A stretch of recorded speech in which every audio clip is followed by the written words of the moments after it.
So let me just get it out of the way. Elephant in the room. I have a black eye.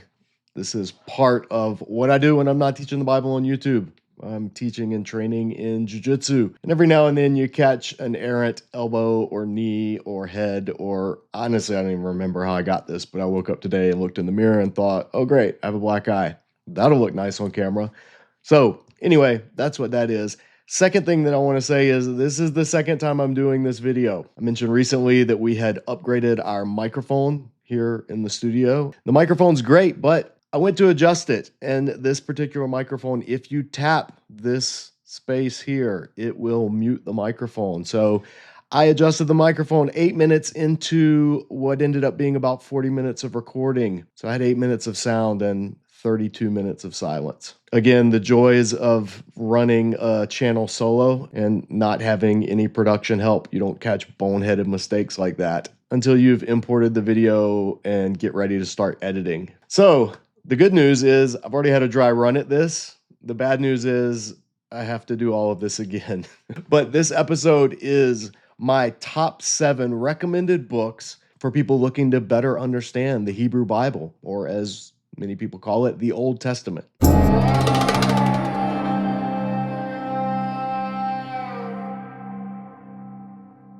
Now, this was a hard list to make. There were a number of books that did not make this cut. But if there's enough interest in this video and enough demand for it, we may do 7 more recommended books for studying the Old Testament.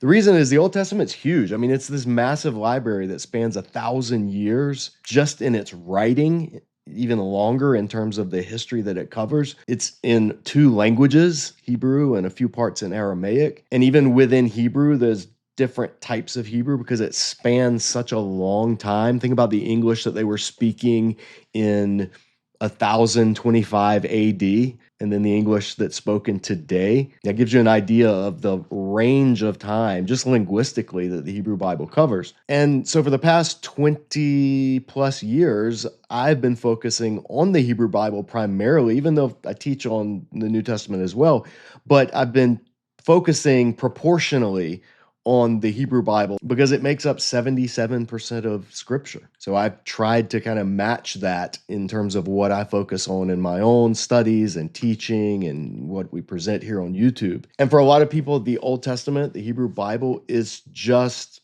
foreign in so many ways, historically, culturally, linguistically, even theologically. So these are 7 books that I would recommend. Now, they're varying levels of depth. Some are for people who are brand new to studying the Hebrew Bible, and some are for people who have focused on it and they go into much more scholarly depth. So I've tried to pick a range, and we're going to begin with my number 1 pick, which is the Old Testament documents. Are they reliable and relevant? By my former professor, Dr. Walter Kaiser. Walt Kaiser, prolific Old Testament scholar and just an incredibly pleasant person all around. He has shaped generations of preachers and teachers, biblical students. And this book is geared particularly for people who don't have familiarity with the Old Testament, and it focuses on the text itself. It talks about issues like how we got the Old Testament. It talks about different traditions, the Masoretic text, the Septuagint, the Dead Sea Scrolls. How do we know that what we're reading is what was originally written?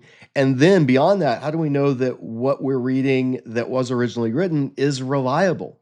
How can we in any way trust the Old Testament? Why should we put any stock in the Old Testament? It's short, paperback from InterVarsity, and this one's actually signed when I was studying with Walt Kaiser. You can see his impeccable penmanship, but fortunately, I can decipher this ancient script.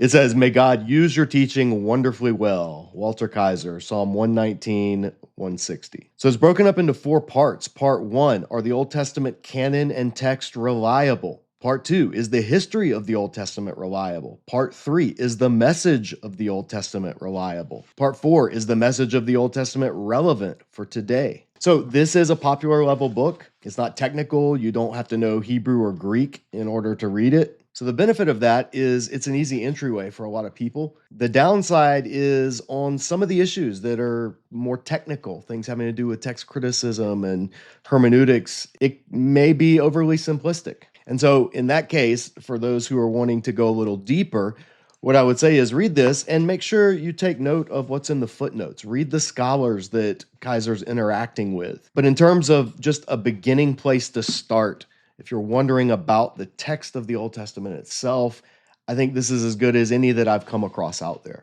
Now, another challenge people have is with how broad the Old Testament is. And so once we have an idea of, okay, this is what it says, this is why it's generally historically trustworthy, especially compared to other ancient writings. Once you're there, then you have to wrap your mind around just how vast the Old Testament is. And the chronology presents a big challenge for a lot of readers. The Old Testament isn't laid out in chronological order. That's why there's such a thing as chronological study Bibles, which honestly I'm not a big fan of. And you can see the review I've done of one of them here on the channel to see why. But wrapping our minds around the big picture, the story of the Hebrew Bible is difficult. And nowhere is it more difficult than when you get to the period of kingdom in Israel's history. The united monarchy under Saul, then David, then Solomon, and then the divided monarchy after Solomon's death when the nation splits and you have the kingdom of Israel in the north and Judah in the south and all of the prophets. It gets really confusing keeping track of which prophet is writing to which kingdom and at what time in history, what's going on in the world around it at the time.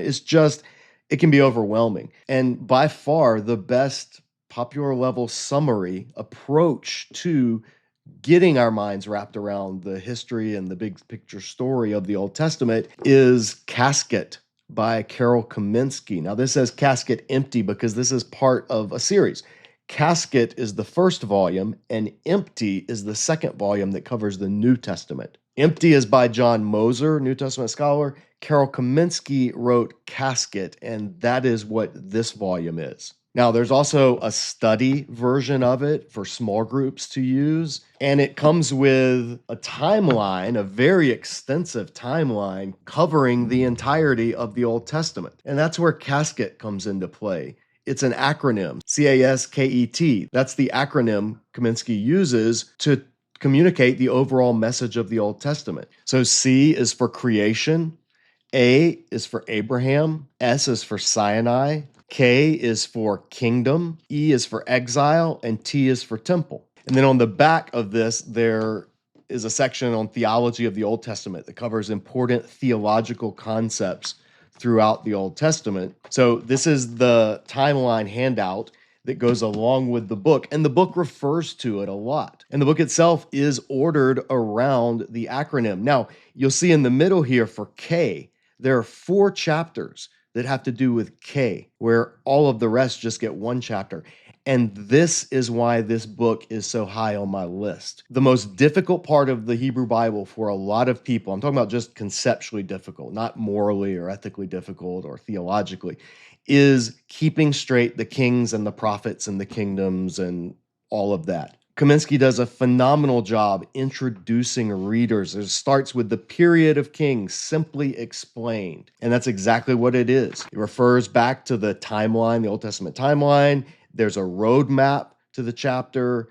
There's a discussion of the period leading up to the united monarchy. Then it gives the dates for Saul and the story of Saul, his rise and his fall. Then David anointed in Bethlehem. David becomes king. Jerusalem becomes the holy city. The Davidic covenant, the promise that David's son will build the temple. Then we're introduced to King Solomon, his building of the temple, God's glory filling the temple, and the kingdom being taken away from Solomon's descendant. Then the division of the kingdom after Solomon's death. Then there's a chapter just on the northern kingdom, and it follows the same format.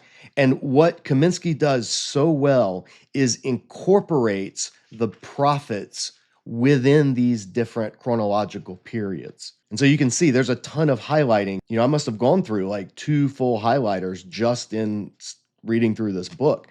But it is the best popular level presentation, particularly of this period, of Israel's history that I've ever come across. We've had Carol Kaminsky on the show talking about other work that she's done. She's a phenomenal scholar, teaches at Gordon Conwell. Now, I haven't done the small group study. This is a copy she was kind enough to send me after our episode.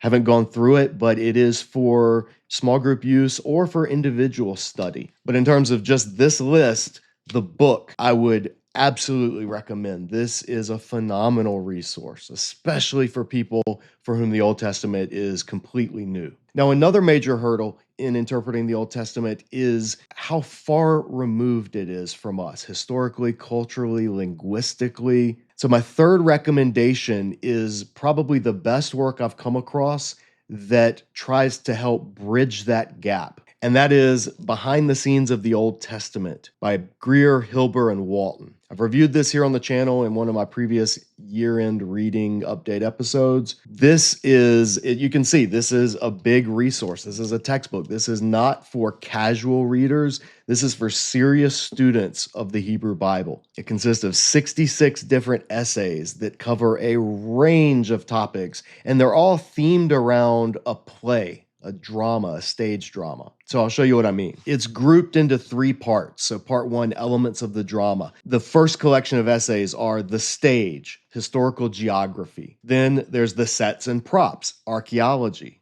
And then the script, ancient Near Eastern literature. So these are collections of essays that have to do with geography, archaeology, other ancient Near Eastern texts. Then it moves into the frames, ancient Near Eastern iconography, like the religious cultures surrounding Israel that they engage with, the Old Testament authors engage with in numerous ways. Then part 2 are acts and scenes of the drama. So these chapters are acts, integrated approaches to broad historical contexts. And these are like the sections of the Old Testament: the ancestral period, the Egyptian sojourn and the Exodus, the settlement period, united monarchy, divided monarchy, Israel, divided monarchy, Judah, the exile, the Achaemenid Persian Empire, the Maccabean revolt and Hasmonean statecraft. So it goes all the way from the patriarchs up to just before the time of the New Testament, the Hasmonean era. Then the next section, these chapters are scenes, integrated approaches to event-based historical contexts.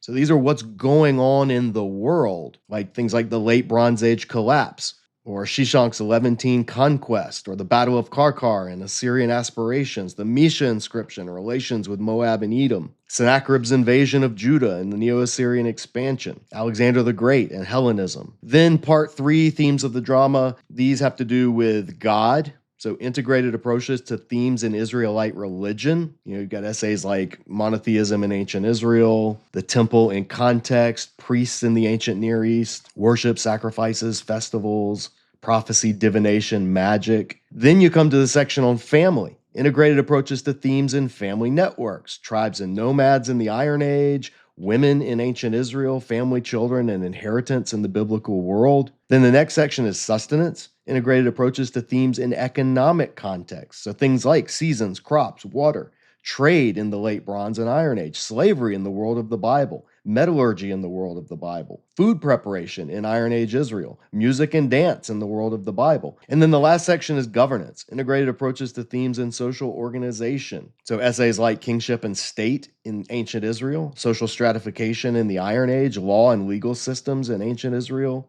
warfare in the world of the Bible. So this is just a great resource. It is a textbook, so it's more on the academic side, but it's got like photographs. They're all black and white. It's not in color, but photographs of texts from the ancient Near East, architecture in both the ancient Near East and the Hellenistic Greek influence period, discussions of iconography. So for instance, here's one, we've talked about this here on the channel. This is Pharaoh wielding his strong right arm. So whenever you see biblical phrases talking about the right arm of the Lord or God's mighty outstretched arm, it's not just made up stuff. It has cultural significance in the ancient Near East that the original readers would have known about. Same thing with idols. There's a good section on idolatry, and here you can see household idols and why the biblical authors describe them as crap. Literally, we've talked about that here in a video on the channel, that the prophets condemned the use of idols, particularly household gods, and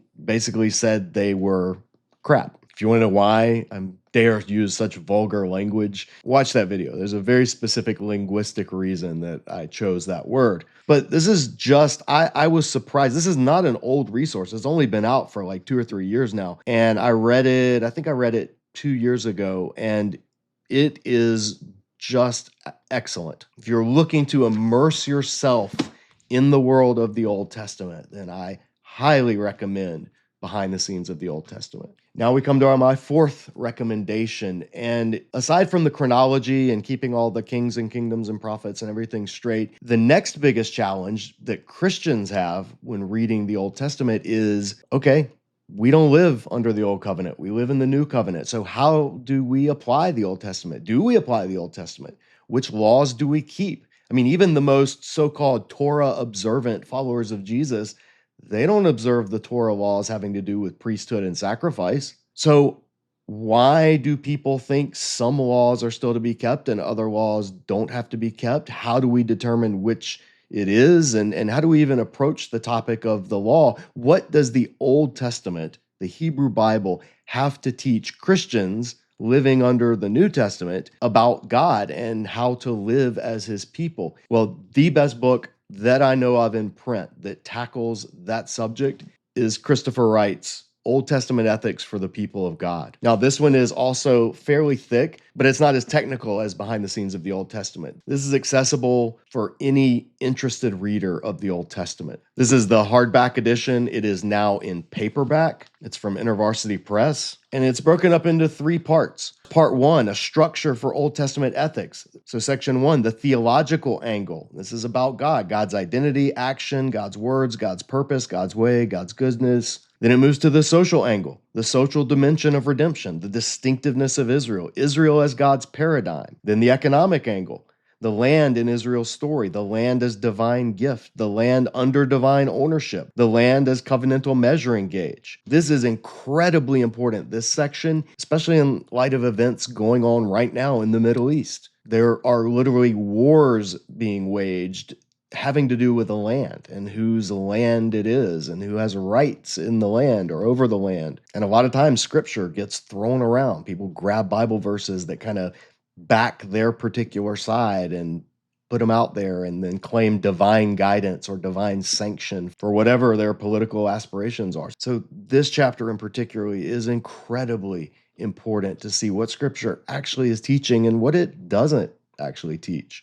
Then we come to part 2, themes in Old Testament ethics, ecology in the earth. The Old Testament has a lot to say about creation and our role as stewards of God's creation. Then economics and the poor. The Old Testament contains an incredible amount of teaching on the attitude God's people should have towards the poor, the marginalized, the foreigner, the widow, the orphan. Economics is a subject that neither the Old Testament nor the New Testament shies away from addressing head on. And Wright does a marvelous job guiding readers through such a vast amount of material. Then we come to part 6, the land and Christian ethics. Part 7, politics and the nations. Part 8, justice and righteousness. Part 9, law and the legal system. Part 10, culture and family. Part 11, the way of the individual. And then the final 3 sections in Part 3, studying Old Testament ethics. There's a survey of historical approaches. And so Wright looks at how Christians in different eras of church history have dealt with Old Testament ethics, the early church, the Reformation era, some contemporary approaches. Then there's a chapter on contemporary scholarship, a bibliographical essay where he kind of gives you an introduction to the field of Old Testament ethics and who's written what and what all is out there. And then it concludes with part 14, hermeneutics and authority in Old Testament ethics. What does it mean to say scripture is our authority? If Christians are supposed to be New Testament people, we live in the New Covenant, then what authority does the Old Covenant have for us? That's an important question, and one that Wright is marvelous at handling. And then finally, it ends with an appendix. One of the most asked questions by both skeptic and believer is, what about the Canaanites? What about those passages that seem to advocate genocide, ethnic cleansing? The passages that critics of the Bible revel in pointing out, and that believers in Scripture are either embarrassed or confused at how to handle. I've said it before many times here on the channel, but Christopher Wright is one of the two people that I think you should read everything you can find that they have ever written, the other one being C.S. Lewis. And there's a reason for it. And among all of Christopher Wright's work, this is near the top of the list, at least in my opinion. So, absolutely, wholeheartedly recommend for the serious reader of the Hebrew Bible, Old Testament Ethics for the People of God by Christopher Wright. And Christopher Wright actually wrote the foreword for my next recommendation, also having to do with the law, and particularly the law given at Mount Sinai. You know, a lot of readers, they start reading the Bible. Okay, we get through Genesis, Exodus, the first 19 chapters are things are going great. And then chapter 20, 10 Commandments. After that, our eyes start to glaze over because it's so much about ritual and law. And then the whole book of Leviticus, a lot of Numbers, and then Deuteronomy just kind of repeats it all over again. So the Torah, the Pentateuch, those first 5 books can be a challenge for most Bible readers. And a scholar who is out there right now doing some of the best work to get interested readers immersed in and excited by the world of the Pentateuch, of the Torah, particularly through her weekly Torah Tuesday videos on her YouTube channel, which I will link in the video description below, so be sure you tap on that after this, is our dear friend, Dr. Carmen Joy Imes, her book, Bearing God's Name, Why Sinai Still Matters. Carmen has been here on the channel. She was our very first guest here at Disciple Dojo once we gained the technical capability to have discussions and interviews here on camera. She was the first person that I tapped, and for good reason. Her doctoral dissertation was focused on the 10 Commandments, and in particular, the commandment against lifting up the name of God for emptiness or for vanity. You may have heard it as a kid, you shall not take the name of the Lord your God in vain. That was what she focused on for her doctoral dissertation. And this book is the popular level result of those years of study. Now, Bearing God's Name is the first of a trilogy. The second volume is Being God's Image, Why Creation Still Matters. And the third volume is about to be published. And it's about becoming God's family, why the church still matters. So I absolutely recommend all of these. But for this video in particular, my choice is the first in that series. And the contents is broken up into 2 parts. Part 1, Becoming the People Who Bear God's Name. Chapter 1, Leaving Egypt, Deliverance as Grace. Chapter 2, Surprised at Sinai, Law as Gift. Chapter 3, Major Deal, Covenant as Vocation. Chapter 4, Now What? Appointed for Service. Chapter 5, Ready to Roll, Prepared for the Promised Land. Then there's an intermission. Then we come to Part 2, Living as the People Who Bear God's Name. Chapter 6, Striking Out, From Mount Sinai to Mount Zion. Chapter 7, What Yahweh Sees, The Faithful Few. Chapter 8, Just Give Me Jesus, The Gospel Witness. Chapter 9, Blob Tag, The Mission of Jesus. Chapter 10, Who Let You In? Gentiles and the Mission of God. And then at the back, there's an appendix, and it contains QR codes to videos over on the Bible Project, another ministry that we wholeheartedly endorse here at Disciple Dojo. On each of the sections, each of the chapters, there are at least one, if not more, videos having to do with what Carmen is talking about. And this is like an all-in-one study resource, because not just the videos that you can use either for individual or for group studies, but there's also discussion questions for each chapter. So you can use this as a small group study. It's very much an all-in-one resource, whether for individuals or for groups. My 6th resource then moves to, okay, how do we fit it all together? At a theological, conceptual level, what do we do with the Old Testament? How does it fit into the overall story of God that all of Scripture presents? One of the best books I've ever come across dealing particularly with that is Sandra Richter's The Epic of Eden, a Christian entry into the Old Testament. There is a video study that goes along with this. I have not done that study, but the book by itself, particularly for individual study, is absolutely phenomenal. It's also published by InterVarsity, and there are 9 chapters. The Bible is the story of redemption, the Bible in real time and space, the concept of covenant, God's original intent, God's final intent, the New Jerusalem, Noah and Abraham, Moses and the tabernacle, David and the monarchy,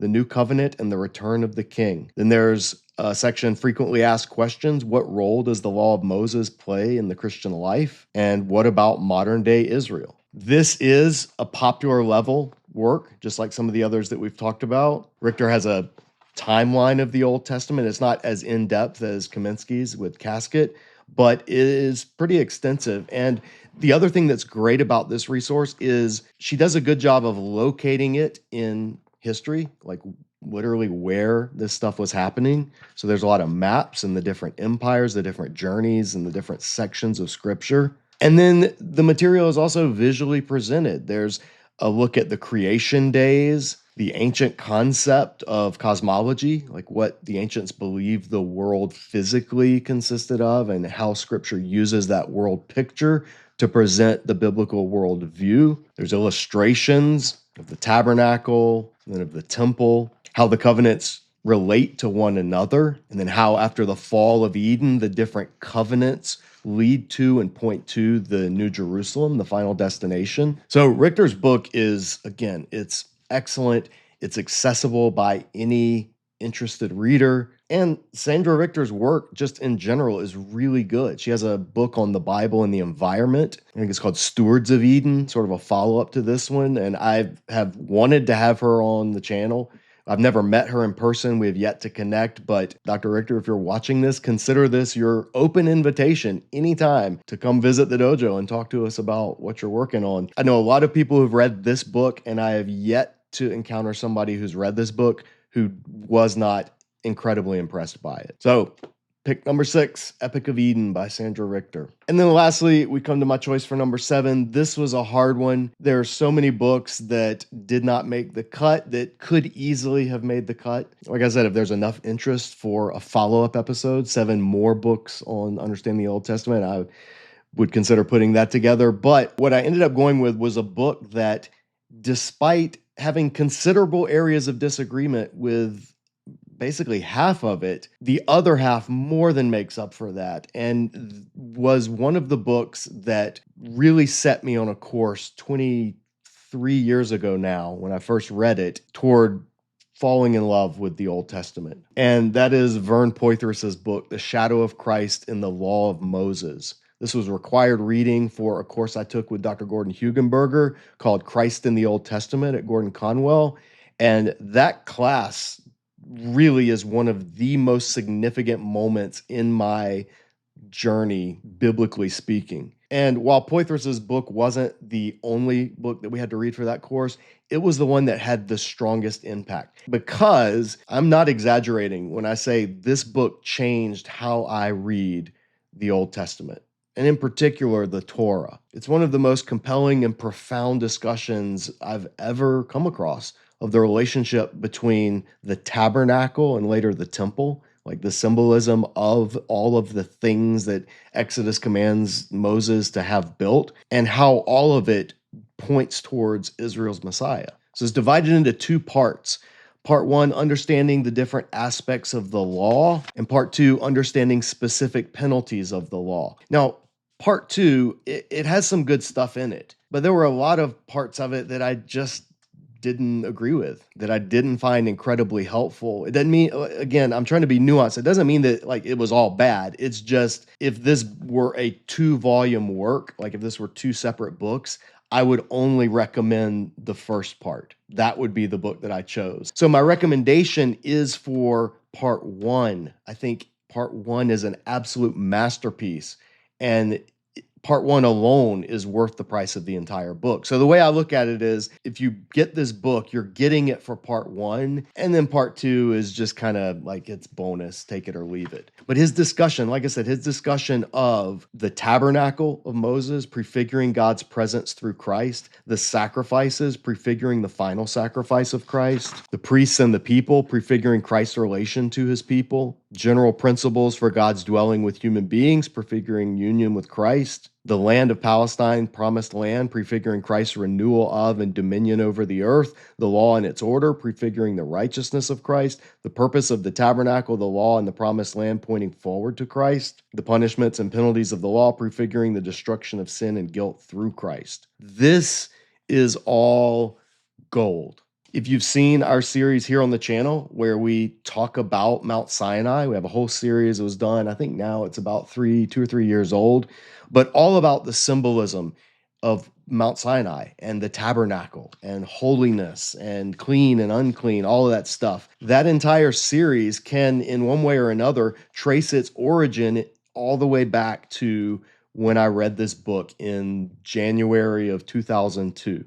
And even the later sections in part two, where I found myself just disagreeing and not being wowed by it, it still had good stuff in it. So I'm not dismissing it all. It's just part one is what you would buy this for. So that's my final pick. Number 7, The Shadow of Christ in the Law of Moses by Vern Poythress. So there you have it. These are my 7 recommendations. The top 7, I would say, if you are wanting to go deeper in your understanding of the Hebrew Bible, the Old Testament, or if you've never really studied it, you're intimidated by it, you don't know how to study it, how to approach it, you don't know why some of us have fallen in love with it and find it every bit as edifying and instructive and inspired and authoritative as anything in the New Testament, this is where I would point you initially. What about you? Those of you out there that are Old Testament nerds, Hebrew Bible nerds, what would you recommend? What did I leave off the list? Let me know in the comments section below. And if you appreciate this and you want to see what other books would I put on that list, I've tried to proportionally study the Old Testament and teach on the Old Testament, meaning that the Old Testament makes up 77% of the Bible. So I've tried to devote roughly 77% of my energies and teaching focus to the Hebrew Bible for that reason. That's why we have series here on the channel that teaches through the first 8 books of the Bible, verse by verse, chapter by chapter. That's why we have so many interviews here with Old Testament scholars, people who work in the field of Old Testament studies or Hebrew Bible or Hebrew language, because there's just a bigger need for understanding it proportionally compared to the New Testament. The New Testament is shorter.